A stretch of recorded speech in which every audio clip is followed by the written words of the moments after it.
pinsan Kalyada. Hello mga kalingap, isang magandang hapon po sa inyong lahat. Ayan, gagabihin na kami ni Jeremy. At yan, meron kami ulit dalang yan, grocery. At yan, mula po yan kay Tita Angelita na pinaabot niya pong biyaya para dito kala Nanay Joan, na kung matatandaan po ninyo na si Nanay Joan po ay may 5 anak at iniwan ng kanyang asawa. So ayan, magpabot po si Tita Angelita ng pagmamahal po ano. So ayan, kung bago pa lang po kayo sa aking YouTube channel, ako po si Vincent Calyada, siya po si Jeremy. Paki-like and share po nitong video ito para mapalawak pa po natin ang pagtulong po sa mga taong nangangailangan. At huwag niyo pong kalimutan na pindutin po notification bell para lagi po yung updated po sa aking mga bagong uploads. At please po don't skip ads kasi malaking bagay po yan sa pantulong po natin sa mga taong nangangailangan. So tara mga kalingap. Ready ka na Jeremy? Malaylay pa to. So tara mga kalingap. Dito na kami. Ayan. Medyo may kalayuan pa ito mga kalingap. Nanay Joan! Kamusta na Nanay Joan? Ayos lang po. Ay grabe, yun ang gusto ko. Ayos na ayos. Tara doon tayo Nanay Joan, pupunta tayo doon. Yan si Nanay Joan mga kalingap. Buko din dyan ka. Lalabas pati ako eh.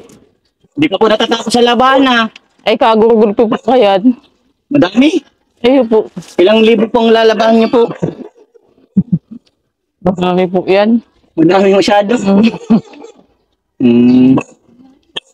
Kamusta naman po kayo dito? Ayos lang po. Nakakain na din. Nakakain na din po. Nagkabili na pong bigas. Kabili na kayong bigas. Saka pang ulam kung mabasa po. Madami po kayo nabiling bigas. 10 kilo lang po at hati-hati ko lang po. Tapos nagbabaon po sila. Opo. Saka ano po pa, yung pang-ulam. Pang-ulam. Wala mo na po natira. Meron pa po, pambaon po sa ano nila, Lunes. Pambaon po. So. At least ano. And nanay, ano, may mga nagsabi po ng viewers na ayusin daw yung gamit niya. Ano?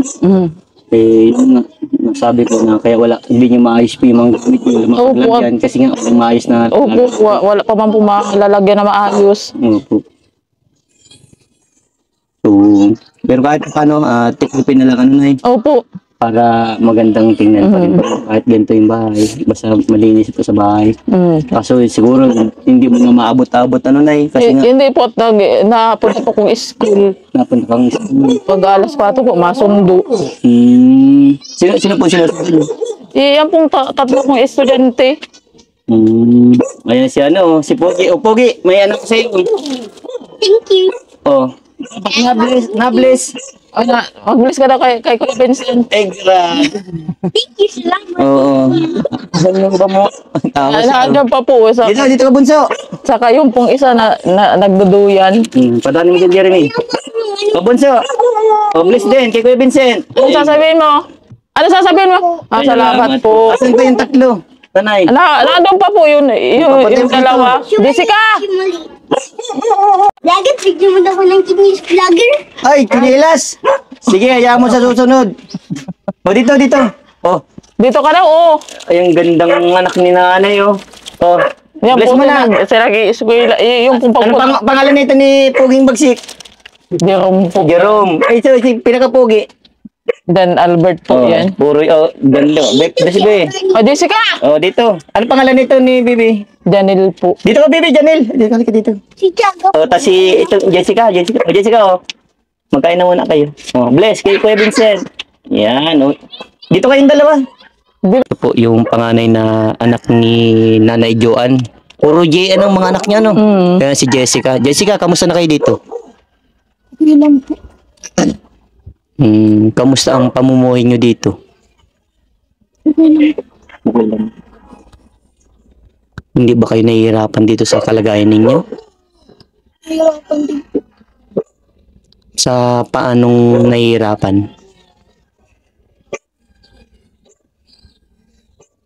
Anong bagay ang nagpapahirap sa inyo dito, Jessica?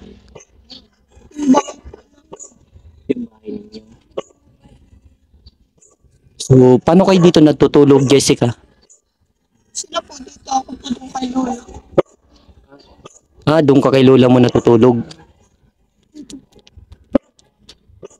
So, ayan, bilang panganay, ano yung mga nararamdaman mo na ganito yung sitwasyon ng bahay nyo? Sakit. Masakit sa damdamin mo. Pero naiintindihan mo ba yung ganitong kalagayan niya? Paano mo na lang naiintindihan ito? Pinipilit ko na lang po yung ganito yung sitwasyon namin. Kasi ganito na po ang buhay. Pinipilit mo na lang kasi ganito yung sitwasyon ng buhay nyo. Grabe. Nay, kahit yung panganay nyo, talagang nararamdaman na po yung hirap ng buhay ninyo. Talagang, ba't parang naluluwa ka, Jessica? Wala lang po gusto. Masakit. Ito sa damdamin.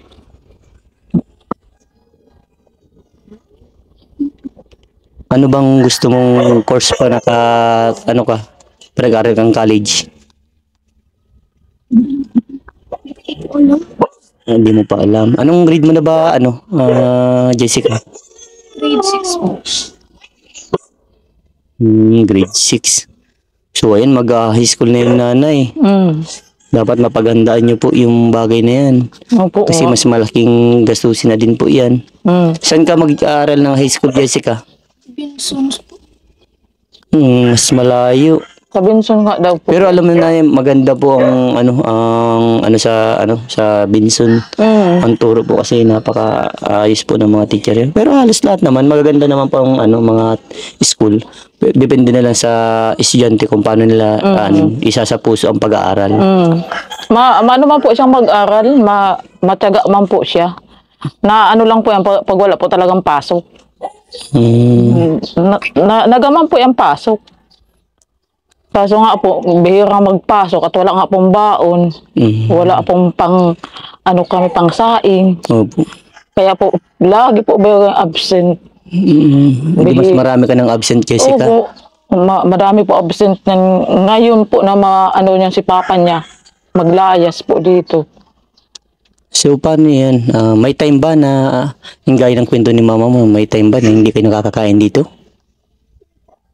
Madalas ba o bihira lang? Pag walang-wala talaga? Opo, pag walang-wala lang po. Pag hindi nga po nakakarepak si mama, wala po.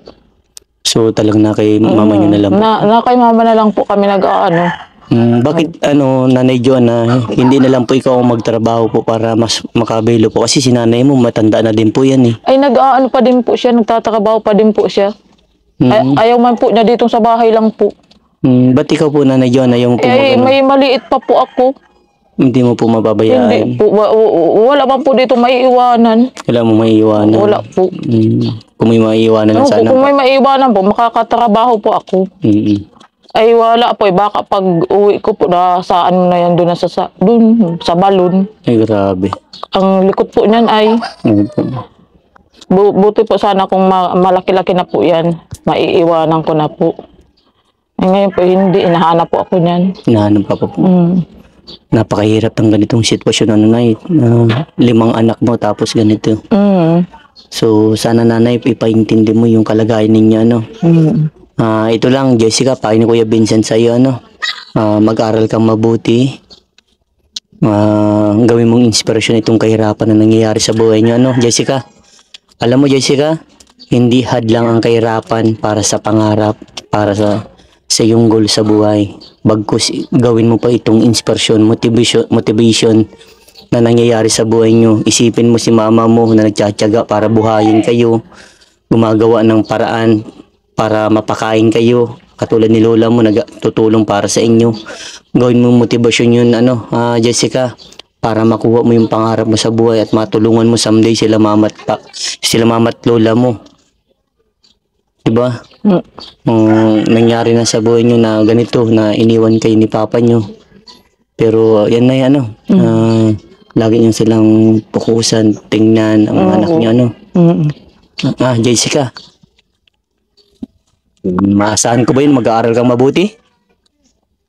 Good. Yan ang gusto ko sa bata, ano, na kapag tinatanong, nasagot. At yan, Nay, sa iyo, Nay, ano lang po tayo, magtiyaga po tayo, ano. Opo. Kung kaya lang po magtrabaho po tayo para sa mga anak natin. Tapos kung bagay, kung alam mo yung mga bagay nanay dito, ano mo na lang po, ano, yung hindi na mapapakinabangan, itapon na, para hindi na po kayo parang magmukhang madaming gamit po, ano, para maging ayos po yung ano nyo, bahay nyo, kahit ganito po. Ano po, Nay? Opo. At kapag mayroon mang biyaya na dadaling ko para sa inyo. So ngayon, Nanay, meron pong pinabot si Tita Angelita para sa inyo, ano, na groceries po. Andyan po. Opo. Yan, kasama natin, Jeremy. Patang mo dyan, Jeremy. Yan, dyan mo yan. Yan, patang mo dyan, Jeremy. Yan, tingnan mo, Nay, kung ano po yung mga ano. Kung ano po yung mga laman, Nay. Sige po, ilabas niyo po dyan, Nay. Tara po, ilabas niyo po. Yan, ilabas niyo po yung mga ano. Kung ano po yung mga laman niya. Sige, Nay, ilabas niyo po. Yan.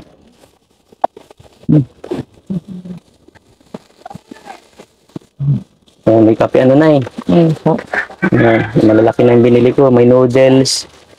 Ang halos karamihan po dyan, Nanay, ay biskwit. Yan.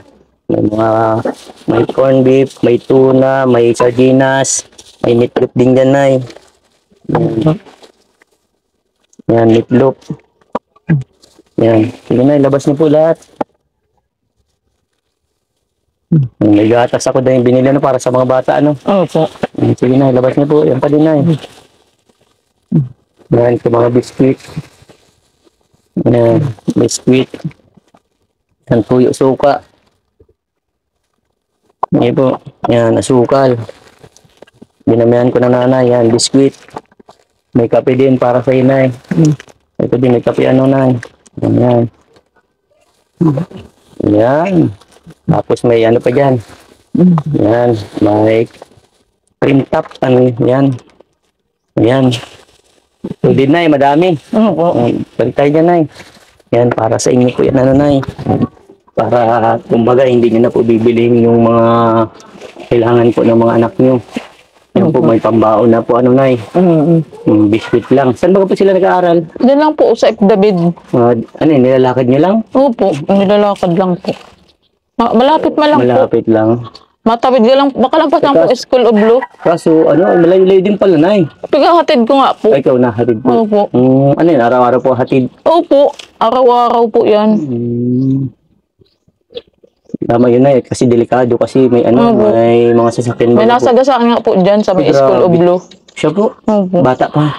Kaano po nun, Kaklase? ka-eskwela po. Opo. Patay po. Boy, ma'am po. Nasagi lang po. Dapat may ano dyan, ganda ng mga sasakyan dyan. Opo. Diyan, lalo po dyan sa School of Law, grabe po dyan ano, sasakyan. Mga magbilis pa, yan po. Opo. Jessica, anong tanging kahilingan mo? Sana po mapaayos po itong bahay namin. Sana mapaayos itong bahay nyo. Sige, hayaan mo, Jessica, ano, kapag mayroong biyayang dumating, ano, dadaling ni Kuya Vincent, ano? By the way, ngayon lang kita na interview. Okay lang na makasama ka din sa video ko? Kasi dito kumukuha ng pantunan si Kuya Vincent mo, ano? So, Nay, hindi lang po grocery ang pinabot po sa inyo, no? Opo. Pero hindi pong allowance kayo.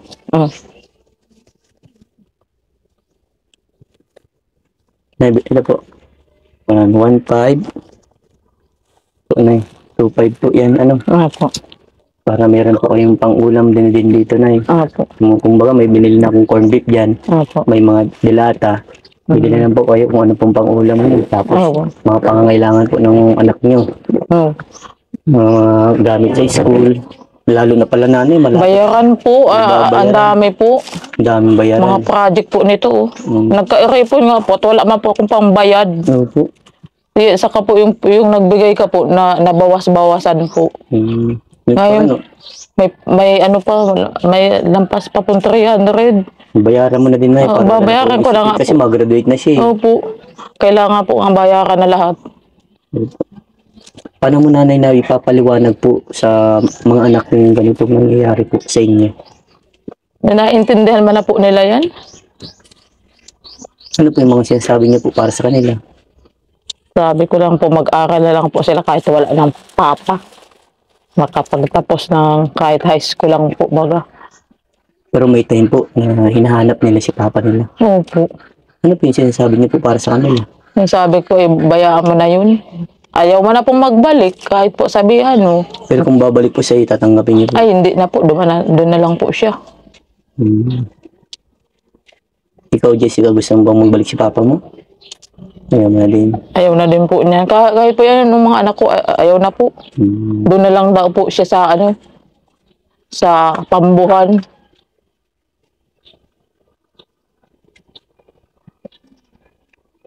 So, teka lang Nay.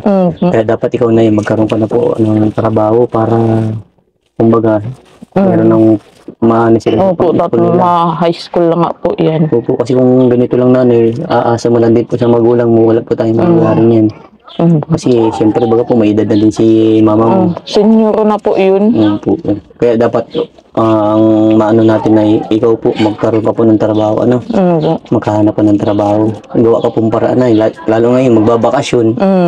Pwede ka makatrabaho na Kung yung kikita may ipon mo yun para sa panggamit nila. Kasi mababantay nila yung anak mo pong bunso. Opo. Para kumbaga makaipon ka po ng panggamit-gamit, po, mga pangangailangan. Buti nilang po nga, meron nagmamahal sa inyo, meron mga taong naandito sa paligid niyo na tinutulungan po kayo. Opo. Yan po, Nanay, galing po yan kay Tita Angelita, pati yung pera, Opo. Maraming salamat po kay Tita Angelita. Saka po kay Kuya Vincent, kahit po gabi na nagpunta pa po siya dito. Basta lahat ng pinapabot po Nanay para sa mga tinutulungan ko, inaabot ko po yan kahit abutin na po ako ng gabi. Opo. At sana Nanay, napasaya namin kayo. Opo. Yun Nanay, Opo. kunting linis lang po tayo dito sa bahay. Opo, nagwawalis po nga ako. Opo. Para natulungan mo Jessica si mama dito sa bahay, Sino po minsan naluto dito? Siya na.